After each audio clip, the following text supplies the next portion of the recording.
So how do you meditate this practice? So first of all, you start with determination. You can decide from now on for 60 minutes, I will meditate on reposiveness of the body without any movement. Đây là phần hướng dẫn này quý vị. Đầu tiên, ta ngồi bắt đầu thời thiền thì ta sẽ có cái sự quyết tâm. Từ nay trong vòng 60 phút tôi sẽ thiền quan sát các thể trượt nơi thân.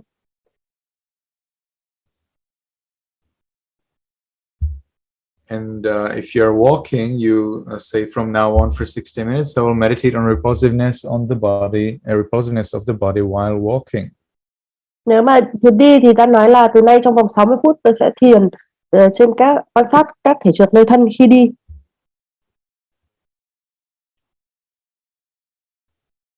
Then you do one cycle of observing muscles in the way you've been doing it since the beginning of this course. Và ta đi một vòng các bó cơ như là từ đầu khóa ta đã đi rồi đấy.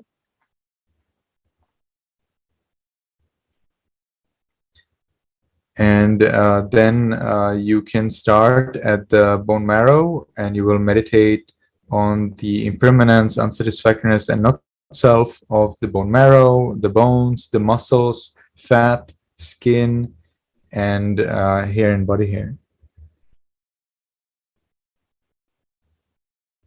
Và rồi ta bắt đầu quan sát từ tủy, ta quan sát sự khổ, vô thường và vô ngã nơi tủy. Rồi ta tiếp tục đến phần xương, cơ, mỡ, da, tóc và lông. And you need to go through all of these so-called layers at least one time during those 60 minutes. If you go faster, it's no problem. You do not dedicate each part the same time. Instead, you dedicate each part the time that you like to dedicate it. You can spend more time with bones than you spend with muscles. You can spend more time with fat than you spend with muscles and bones. That depends on you. Important here is to be enthusiastic and accepting. You're accepting the nature of the parts of the body. Không phải là tất cả các cái bộ phận này thì đều phải đi những cái khoảng thời gian bằng nhau đâu. Một thời thiền ta có thể chia theo ý ta muốn. Ví dụ như là mình có thể làm xương lâu hơn làm cơ, hoặc là mình có thể quan sát cái phần mỡ nhiều hơn là phần da. Đấy là tùy ta, quan trọng là phải tinh tấn và ta sẽ chấp nhận được cái bản chất của chúng.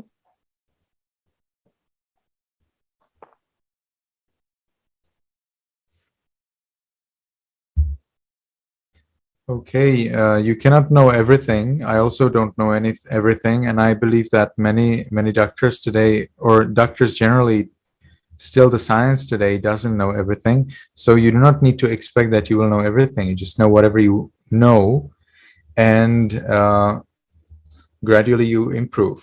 So you gradually go part by part from the top of the head to the tips of the toes, and the bone marrow as far as you remember it, bones, muscles, fat, skin, and the skin and the hair, body hair of the skin, and you can consider their nature and see if you are ready to accept it. Và bạn đừng kỳ vọng là mình sẽ biết tất cả đâu. Bản thân tôi cũng không biết tất cả, và các bác sĩ hiện đại, các khoa học hiện đại cũng không thể nào mà biết tất cả. Nhưng mà mình biết cái mình biết, và dần dần thì mình sẽ phát triển dần lên. Từ đỉnh đầu cho đến gót chân, ta sẽ quan sát là xương, cơ, mỡ, da, tóc và lông trên da, và ta sẽ chấp nhận được cái đặc tính của chúng. I hope to explain to you the second part of this practice tomorrow. So now you will be working only with the layers.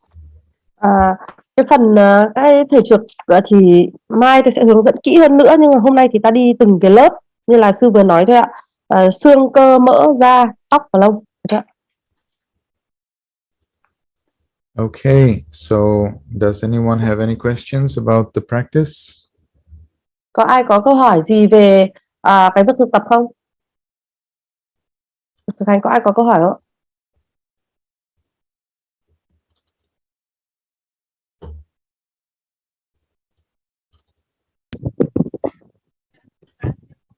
Yes, come to tweet.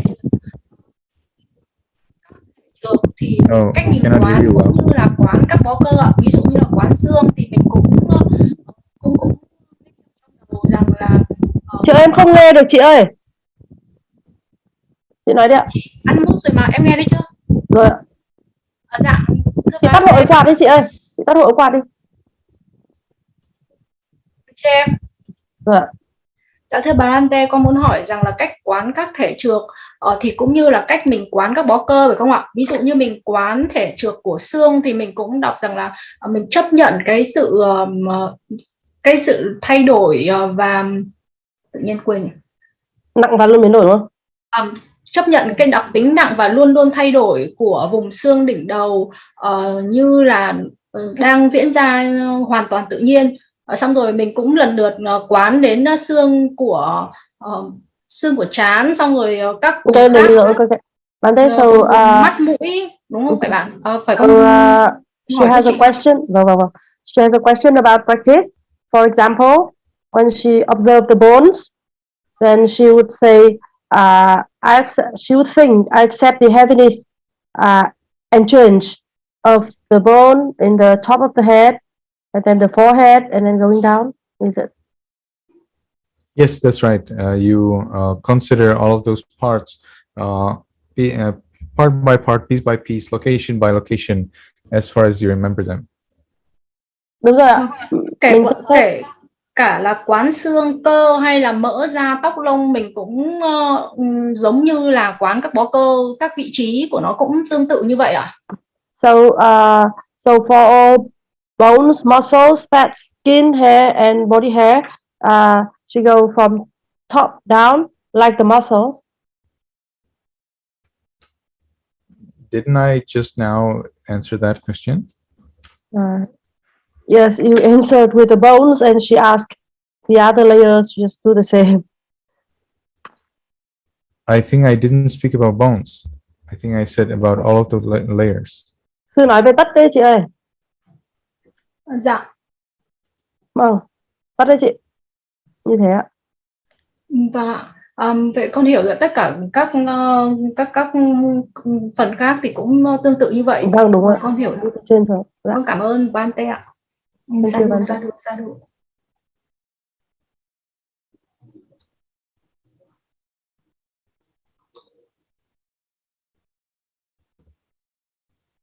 Any more question? Con ai có câu hỏi gì không ạ?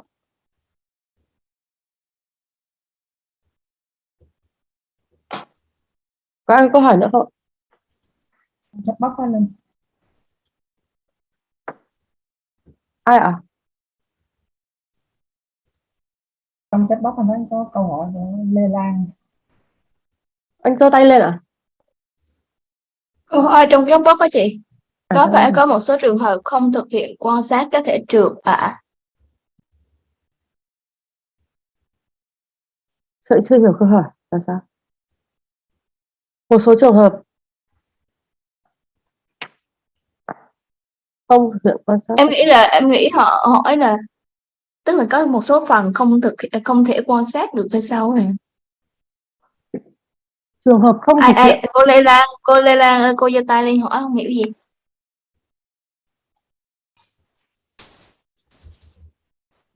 Dạ sư cho con hỏi là có phải một số trường hợp mình không nên thực hiện thiền quan sát bất tịnh hay là quan sát các thể trượt không ạ? Một số đối tượng người đúng không? Dạ.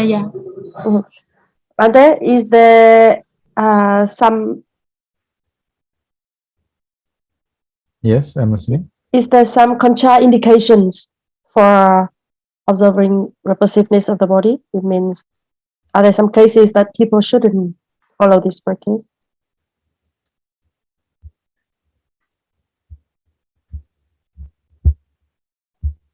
People who do not have experience with loving kindness practice should not practice this practice, according to some teachers. Theo một số vị sư thì những người mà chưa thiền qua tâm từ thì không nên thực hiện phần này.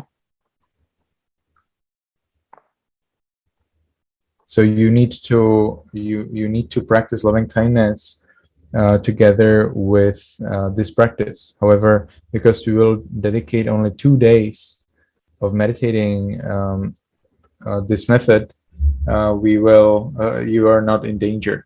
If you practice this, let's say 3 months or 6 months, then it would be necessary that you meditate very carefully on loving kindness. So you would be meditating probably 1 hour sitting in loving kindness, 1 hour walking in observing the body parts, and like this you would be sitting in loving kindness, walking in body parts, sitting in loving kindness, walking in body parts. So you would alternate your sitting and walking as the body parts in loving kindness. But again, because you will be practicing this just 2 days, neither will this probably bring you any particular success, nor will this pose any danger to you. Theo một số vị thầy thì là mình sẽ phải thuần thục cái phần thiền tâm từ thì mới nên quan sát thể trượt, nhưng mà đây cũng chỉ là khóa giới thiệu thôi, mình cũng chỉ thiền cái phần thể trượt này có 2 ngày thôi, cho nên nó chưa có gì nguy hiểm cả đâu. Nếu mà mình phải thiền 3 đến 6 tháng liền mà không có cái phần tâm từ thì nó mới nguy hiểm cơ. Thì lúc đó là mình sẽ phải luân phiên là thiền tâm từ rồi thì quan sát thể trượt, cứ một thời nọ một thời kia, một thời ngồi tâm từ chẳng hạn, sau lại đến một thời đi quan sát thể trượt, luân phiên nhau. Thế còn bây giờ cái khóa này mình cũng chỉ mới thiền một ít thôi, thì mình cũng chưa thành công được ngay đâu, mà cũng chưa có gì nguy hiểm được ngay đâu.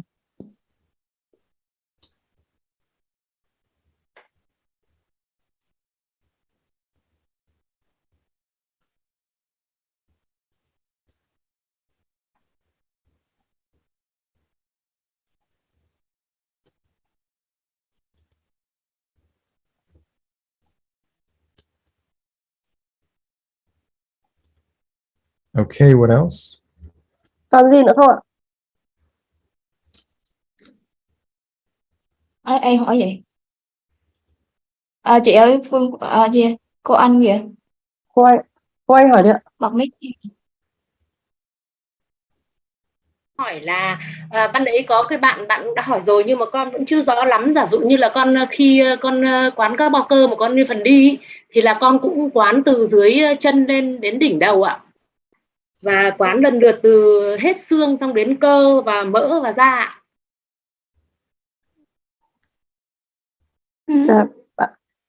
Bante, she has a question similar to Phạm Thị Thủy question. So if she's walking, then she do similar to muscles. She start with the bone, so from the tip of toe and upwards, and then she moves to muscles, tip of the toe upwards, right, Bante? She can, as she likes. If she thinks it's more comfortable to practice from bottom to up, she can. I personally do not see any reason why should I practice from bottom to top, but many people get stuck on their feet because they didn't meditate properly. Those people who meditated on walking meditation, instead of gaining detachment, they gained attachment. So whenever they meditate, they're attached to their soles of their feet. Whenever they meditate in sitting, they get attached to their nose. And I don't think the Buddha intended that kind of thing. So I never had that problem. And I also don't understand that problem as well. But for those who get attached because they meditated in the wrong way, I teach this opportunity to change their cycle. So instead of starting from the top to the bottom, they can start from the bottom to the top. They can start at the nostrils, they can start at the abdomen. But it really doesn't matter at all. What matters is that you go through full cycle, that you do not take like half cycle and go through that half of that cycle only, or that you cherry pick some portions and you go through those portions only. Cái vấn đề ở đây á, chị hoàn toàn có thể đi xuôi hay đi ngược như chị muốn, chị đi từ dưới lên hoặc đi từ trên xuống như chị muốn. Cái vấn đề là nhiều người họ bị tắc. Thiền là để xả ly, thế nhưng nhiều người họ lại bị dính mắc vào vì họ thiền sai cách. Ví dụ như là nhiều người thiền thì khi mà thiền họ lại bị dính mắc vào cái lòng bàn chân, nhiều người thì bị dính mắc vào cái mũi. Thế cho nên sư mới cho ra một cái cơ hội, đó là mình có thể bắt đầu, cái điểm bắt đầu của mình có thể là mũi hay là lòng bàn chân hay là bụng đấy, để mà mình thực tập được. Chứ còn Phật thì không có bắt buộc mình là phải bắt đầu từ đâu. Quan trọng là mình phải đi hết một vòng, chứ không bao giờ là mình lại chỉ chọn nửa thân để mình đi, hoặc là mình chọn một vài bộ phận để mình đi là không được. Mình đi hết một vòng là được. Dạ thưa con chưa rõ lắm, là tức là con quán hết phần cơ, phần xương cơ xong đến da cứ lần lượt như thế ạ. Tức là cô hỏi về quán thể trượt của chị. Được rồi. Tức là đi kinh hành quán thể trượt là của quán từ quán xương ở trong á như thế nào ấy, tức là cũng đi hết phần xương kìa, xương tủy xương hay tủy xương các lớp các đi các kiểu như vậy ha. But then she wants your confirmation, so she wants your confirmation, so she starts with the bones, one cycle, and then she continues with muscles, one cycle, and then skin, one cycle, right? Layer by layer, right?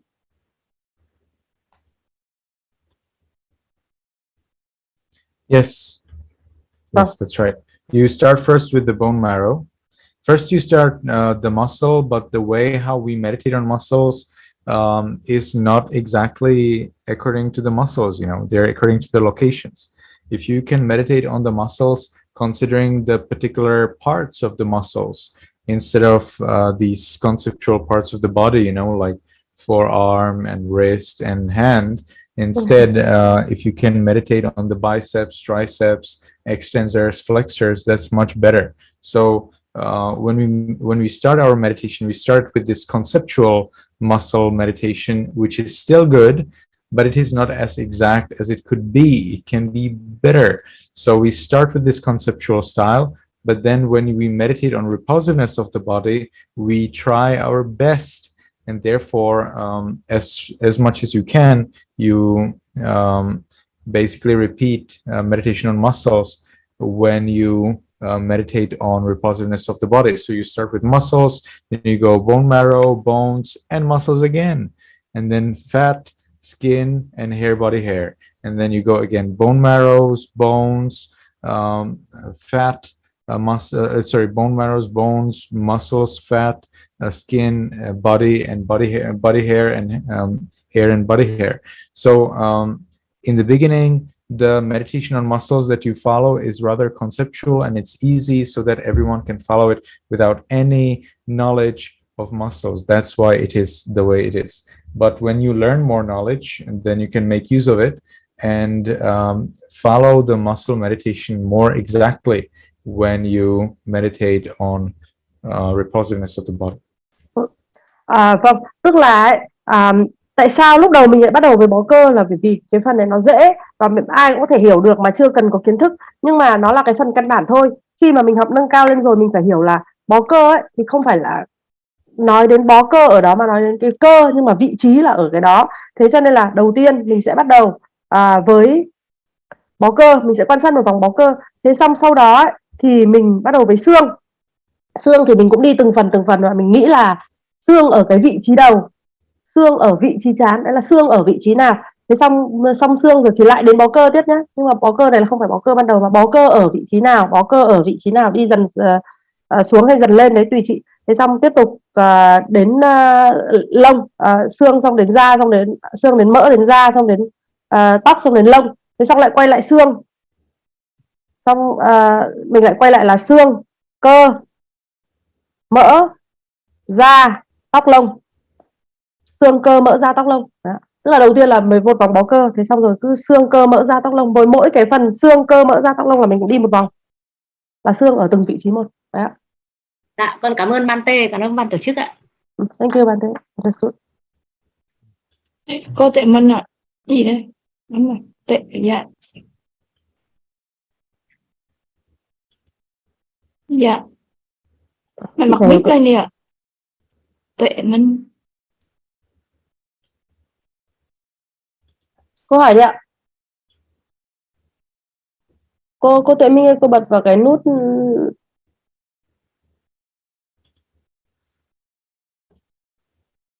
bật mic lên giúp con.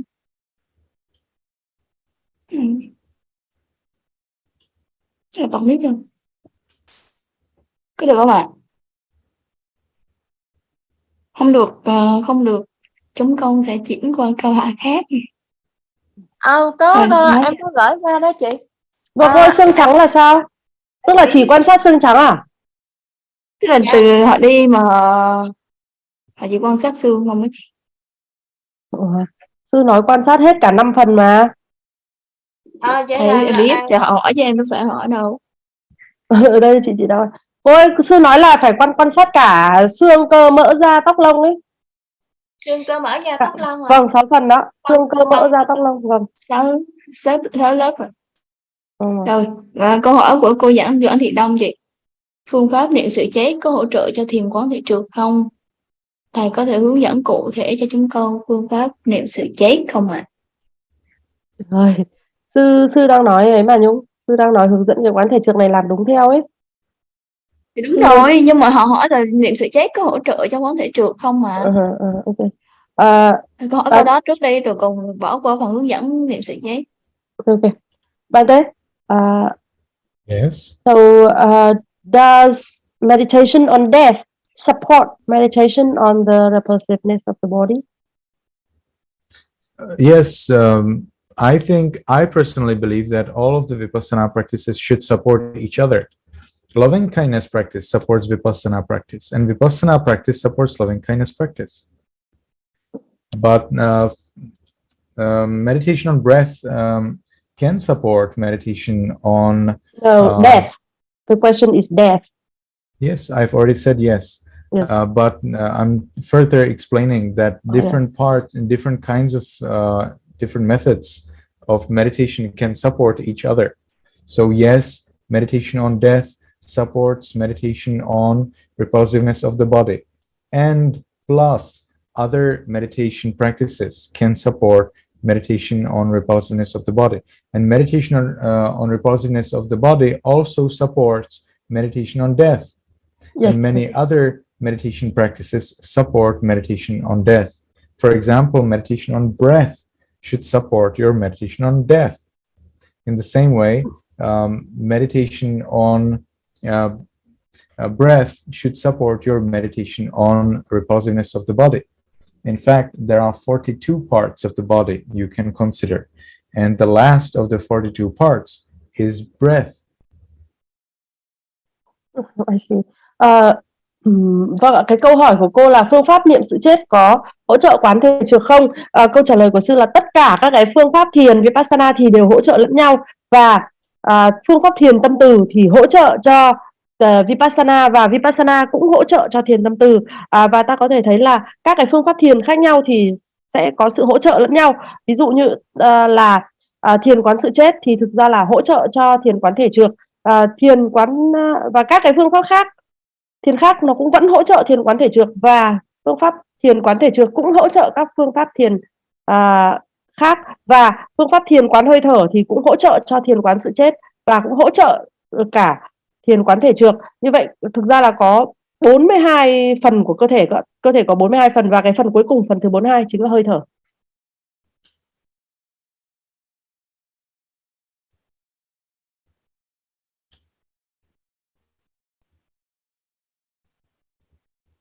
Chị còn câu hỏi nữa chị, muốn quan sát xương cơ mỡ da tóc lông mình phải kiếm hình ảnh trên mạng à? But then another question. Yes. In order to observe bones, muscles, fat, skin, hair, and body hair, do we have to search for images online?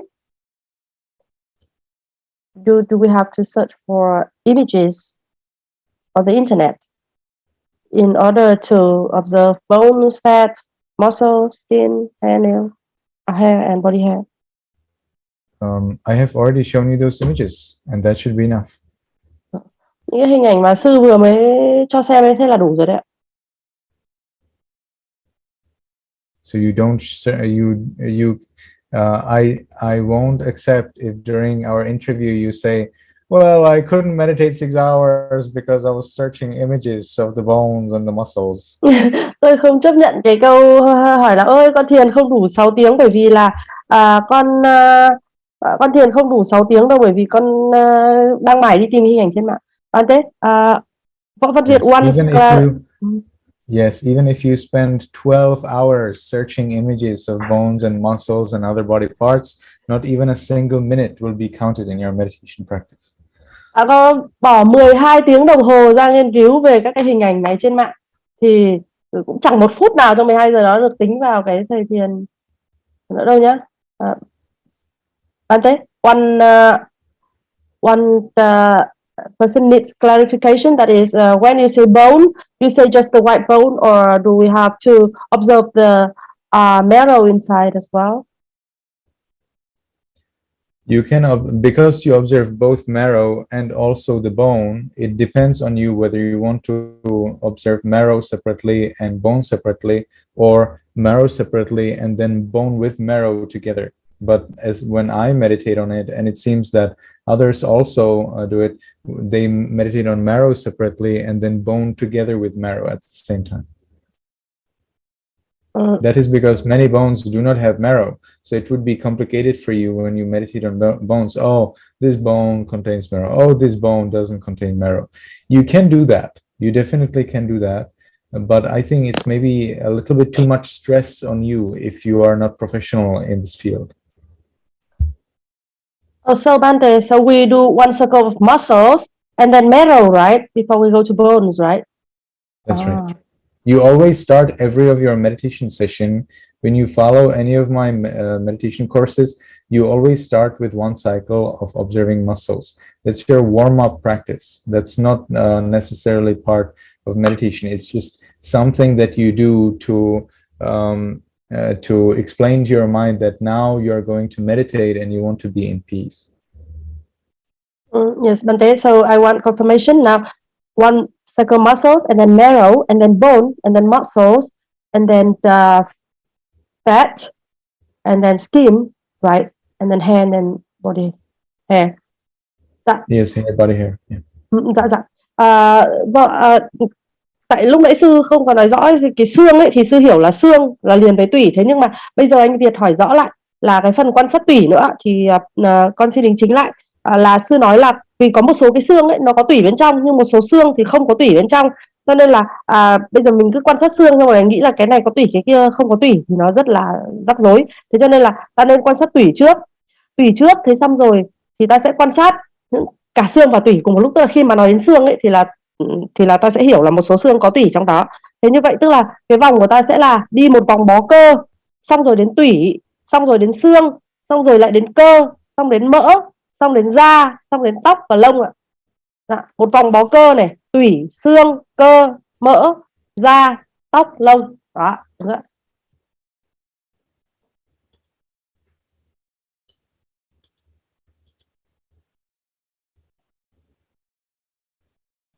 Cô Tuệ Minh có thêm câu hỏi nữa đó Minh ơi. Cô sư trả lời rồi đấy, hình ảnh trên mạng ấy. Cô nói là mình hình dung từ hình ảnh trên từng phần cơ thể hay cái sao? Có hình dung không hay là ấy là cô hỏi là có cần phải hình dung không á? Bante, one person asked, so do we have to think of the image of that part when we come to that part? Sorry, I didn't understand. It means, for example, when they come to the muscles, do they have to think of the images of that body part? As you wish. If you can do it without thinking of the image, then you're pretty good. Còn nếu mà mình cần thì mình nghĩ, còn nếu mà mình có thể thiền mà không cần phải nghĩ đến hình ảnh thì cũng tốt.